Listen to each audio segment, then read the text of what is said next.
வணக்கம். பூரம் 4ஆம் பாதம் விருச்சிக வம்சத்திலே சந்திரன் இருப்பார். இது சிம்ம ராசியிலே இடம்பெறக்கூடிய ஒரு நட்சத்திரம். சூரியனுடைய வீடு அது. இது பூர நட்சத்திரம், சுக்கிரனுடைய நட்சத்திரம். இந்த நட்சத்திரத்தில் 4ஆம் பாதத்தில் பிறந்தவர்கள் தெய்வீக தேவாலய வழிபாடுகளில் நம்பிக்கை இல்லாதவராகவும் ஆச்சார அனுஷ்டானங்களில் பற்றுதல் இல்லாதவர்களாகவும் திரேகத்தில் காயம் அல்லது வடுவுடனும் தெய்வத்தையும் பெரியோர்களையும் தூசிப்பவர்களாகவும் இருப்பார்கள்.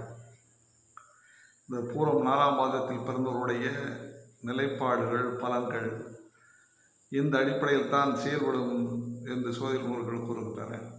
வாழ்க வளமுடன்.